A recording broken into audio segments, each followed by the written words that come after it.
For you, black guys or white guys? Black guys. Can you elaborate as to why specifically black guys? Yes, black guys are melanated, and I want my children to survive. And I know that the only way for them to survive in the future is for them to have melanin in their skin.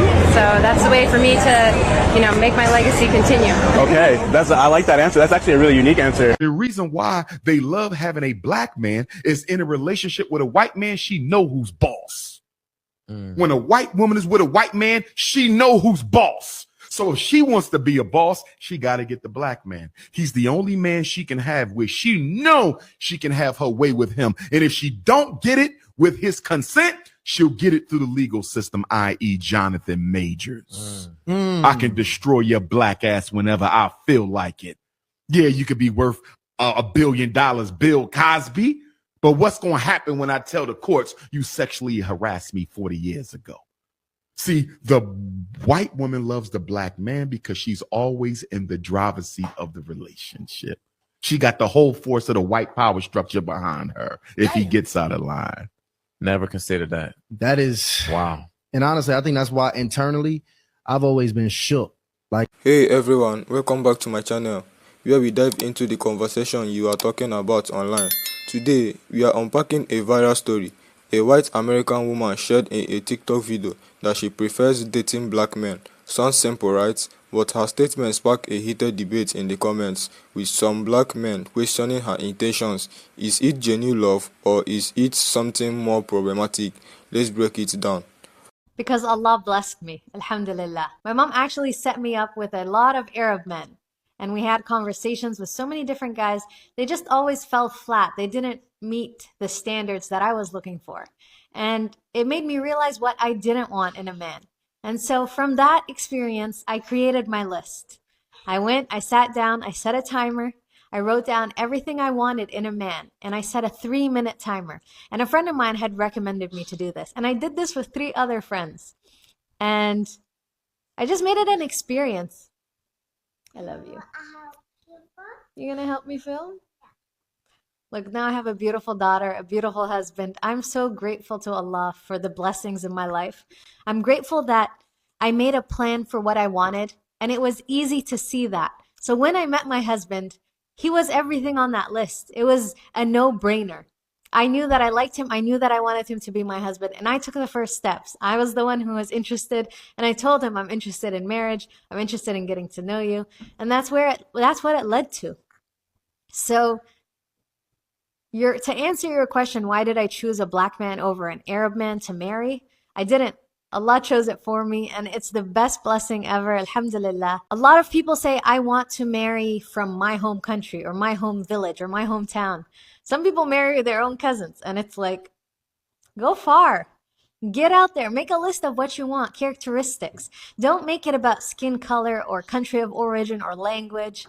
Allah will bless you, not only with a good spouse, but an amazing family. I have amazing in-laws. I have an amazing child, and I thank Allah every day for that blessing. Alhamdulillah, alhamdulillah, alhamdulillah. If you're single and you want to get married, or if you're married and you want to improve your marriage, go to collectivelymarried.com. I wrote some books that'll help you out. Share this video and follow for more. So I just saw something on TikTok about the black boyfriend effect, and I need to know what that is, because I think I have it.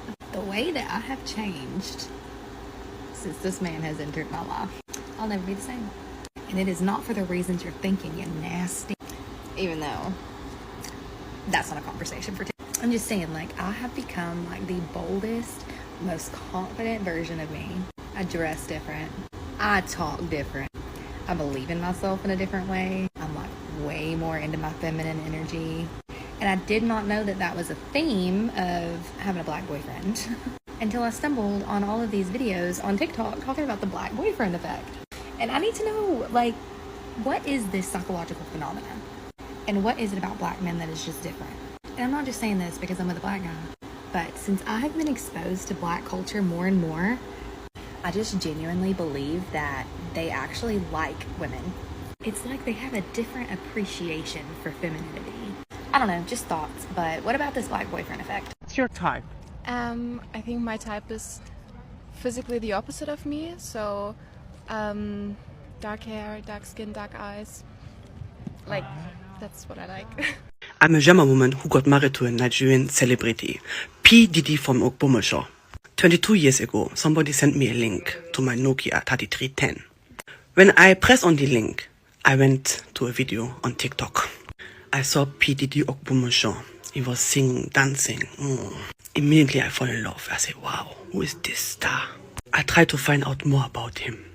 Then I saw when is his next concert, and I was so lucky the next concert was 1 month. So 1 month left. I started preparing myself. I bought a ticket to Nigeria. When I came out of the airport, I was in Lagos. Then I wanted to take a flight to Ogbomoso. They told me the airport has a problem, that no flight is going today to Ogbomoso. I said, but I want to go to Ogbomoso very fast. They told me I can take a transport. Then I saw a taxi driver. I said, please, can you drive me to Ogbomoso? Then he asked me, have you been here before? I said, no. Say I should enter. Then we reached Abuja. We reached Enugu, Calabar. Then we was back in Lagos. I said, why we are back in Lagos? They told me, hey, road is not good, so you have to drive a longer way. But later I know he will just try to fool me. But now it cannot happen to me again. When we reach Ogbomoso, I enter a hotel. Can't wait to see my celebrity, my big star. The next day, it was his concert. I just ran to the concert in the front of the stage. And Ogbomoso P. Diddy was singing. And then came that moment where his eyes touched my eyes. It was love immediately. That is how my love story ends. Alright, let's dive deep into this discussion about the white American woman who openly says she prefers black men and the reactions it sparked online. The topic isn't as simple as it looks on the surface. It touches on preferences, stereotypes, racial dynamics, and even deeper societal issues. So buckle up, because we are going to break it all down. First, let's revisit what she actually said. In her TikTok video, she expressed her preferences for black men, citing their culture, confidence, and the connection she feels when she's with them. On the surface, this sounds harmless. After all, everyone has preferences, right? Some people prefer tall partners, others like specific personality traits, and some are drawn to people with a certain cultural background. But in her case, the reactions from black men were split, and that is where things get complicated. Let's start with the argument in her favor. It's not uncommon for people to feel natural attraction to others from a different racial or cultural background. Interracial relationships have become increasingly common, and we are often celebrated for breaking down racial barriers. It can foster understanding, build bridges between cultures, and even challenge stereotypes. Think about it. If she's genuinely appreciated black culture, confidence, or energy, isn't that a good thing? Wouldn't we want someone to celebrate these traits instead of ignoring or dismissing them? In fact, many black men who supported her in the comments said things like, why can't we just let people love who they love? And if she's being respectful and treating her partner right, why overthink it? These are valid points. Love, attraction, and connection doesn't always fit into neatly labeled boxes. Sometimes people just gravitate toward who they vibe with. But, and this is a big but, there is a very real concern on the other side of this debate. When someone says they prefer a specific race, it can sometimes feel like they are reducing an entire group of people to a monolith. For black men who have historical been stereotypes as hyper-masculine, exotic, or even dangerous, hearing someone say, I prefer black men, can raise red flags. It begs the question, what exactly she is drawn to? Is it the person, or is it a stereotype? Is she genuinely interested in understanding her partner's lived experience, or is she only focused on the traits she finds appealing? Let's think about this in another context. Imagine if someone said, I only date Asian women because they are submissive, or I only date Latino men because they are passionate. Even if the person didn't mean any harm, statements like this often come from a place of fetishization rather than true appreciation. The same concern applies here.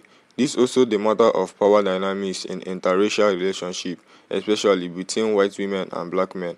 Historically, these relationships have been shaped by societal expectations, stereotypes, and even systemic oppression. Let's not forget, for much of American history, relationships between black men and white women are criminalized, demonized, and even used as an excuse for violence. Like in cases of flouting, while times have changed, those historical scales stay in part how interracial relationships are perceived today. Some black men in the comments pointed out that white women who date black men often enjoy the cool factor or antics of being in an interracial relationship, but always engage with the deeper struggles that come with being black in America. This disconnect can create feelings of being misunderstood or even used. And let's talk about how social media amplifies this issue. On platforms like TikTok, Instagram, and YouTube, people often showcase their relationships for likes, views, and validation.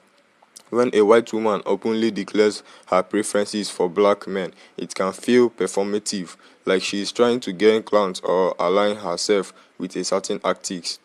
This is especially true when we see couples constantly framing their relationship around race with captions like "love has no color" or "our love breaks barrier." While these statements may come from a good place, they can sometimes feel like this relationship is being marketed as a novelty rather than a genuine connection.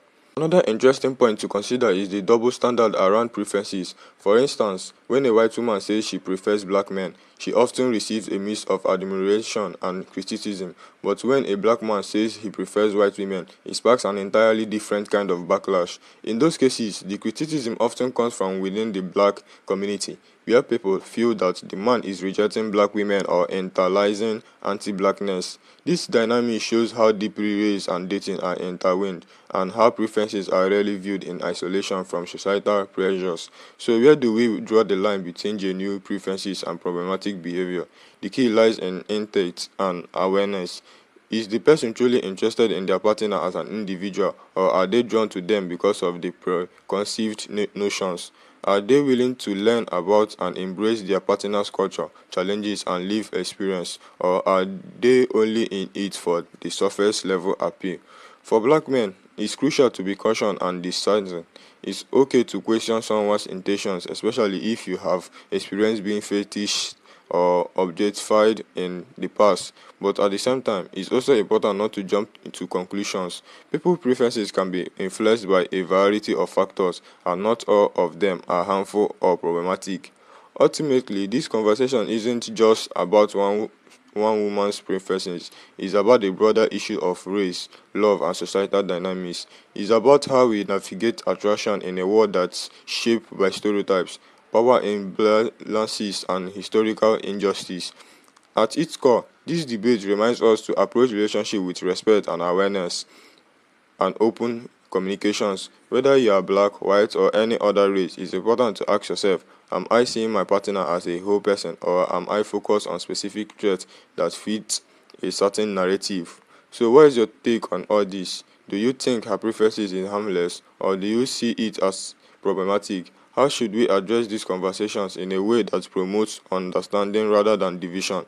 Let's keep the conversation going in the comments. And remember, relationships are about connection, respect, and growth, not just preferences. Thanks for tuning in. Don't forget to like, share, and subscribe for more thought-provoking conversations. I will see you in the next video.